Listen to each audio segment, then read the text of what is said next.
जी दोस्तों, ये क्वेश्चन है फैक्टराइजेशन का।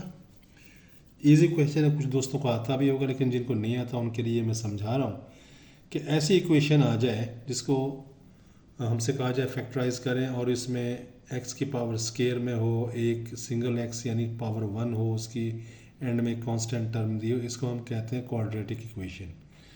ठीक है जी। तो पॉसिबली हम इसको फैक्टराइज कर सकते हैं।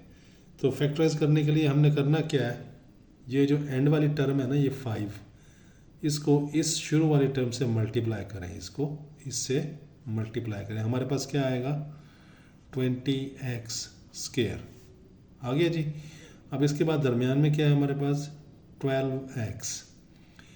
12x को हमने ऐसे दो हिस्सों में डिवाइड करना है या तोड़ना है, दूसरे लफ्ज़ों में ब्रेक करना है हमने दो हिस्सों में, कि उन दो हिस्सों को अगर हम मल्टीप्लाई करें तो ये आ जाए, और अगर हम इन दो हिस्सों को आपस में प्लस करें तो ये आ जाए। तो ऐसे कोई से दो हिस्से सोचिए। तो मेरे नज़दीक दो हिस्से बन सकते हैं, वो एक तो 10x और दूसरा 2x। ठीक है जी। 10x और 2x को प्लस करेंगे तो 12x बन जाएगा।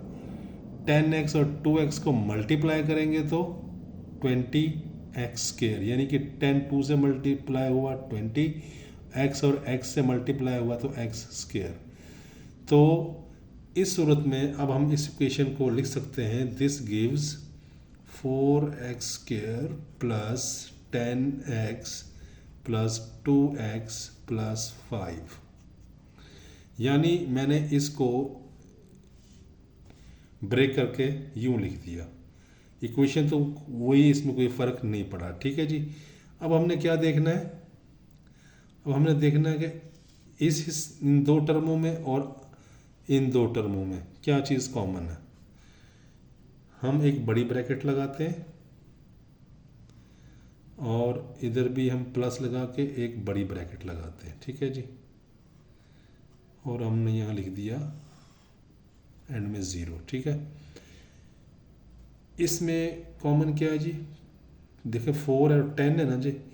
4 2 के टेबल में आता है, 10 भी 2 के टेबल में आता है, यानी 2 2 ज़ार 4 और 2 5 ज़ार 10, यानी 2 दोनों में कॉमन है। यानी मैं इसको लिख सकता हूँ 2 और 2 मल्टीप्लाई होके क्या हो रहे हैं x स्केयर। इस तरह 2 और 5 x। ठीक है जी। तो इनमें ये दो जो है ना, ये कॉमन आ रहा है।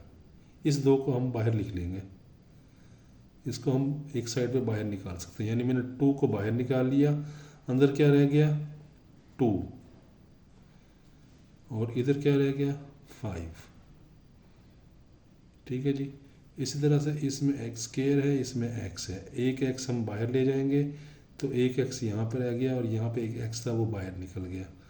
तो हमारे पास क्या रह गया जी 2x बाहर आ गया और 2x प्लस 5 अंदर रह गया। इसको हम दोबारा अगर हम मल्टीप्लाई करें 2x को अंदर इसके साथ और फिर यही बन जाएगा।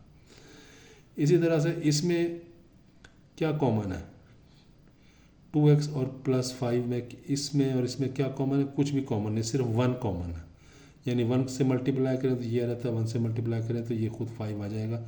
तो 1 ही कॉमन चीज़ इनके दरमियान, तो 2x प्लस 5 इसको हम एज इट इज़ लिख देते हैं। ठीक है जी।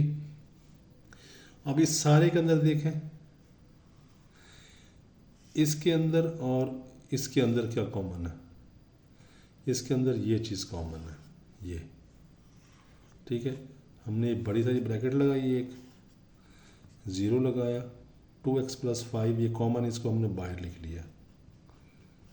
ठीक है। अब यहाँ क्या रह गया खाली 2x और ये प्लस आ गया, और यहाँ पे खाली क्या रह गया 1। ठीक है। तो अब क्या बन गया हमारे पास फाइनली, अगर हम इसको दोनों को छोटी ब्रैकेटों में लिख दें तो हमारे पास ये फैक्टराइजेशन हो गई इसकी। यानी ये जो दी गई इक्वेशन थी, ये दो टुकड़ों में हमने उसको तोड़ दिया और वो दो टुकड़े आपस में मल्टीप्लाई होते हुए नज़र आ रहे हैं। ब्रैकेट का मतलब होता है मल्टीप्लाई, यानी कि ये चीज़ इससे मल्टीप्लाई हो रही है, ये इस ब्रैकेट में है, ये इस ब्रैकेट में है, तो अंदर वाली चीज़ इस वाली अंदर वाली चीज़ से मल्टीप्लाई हो रही है। तो दोस्तों उम्मीद है आपको समझ आई होगी। मिलते हैं अगले क्वेश्चंस के साथ। Thank you very much.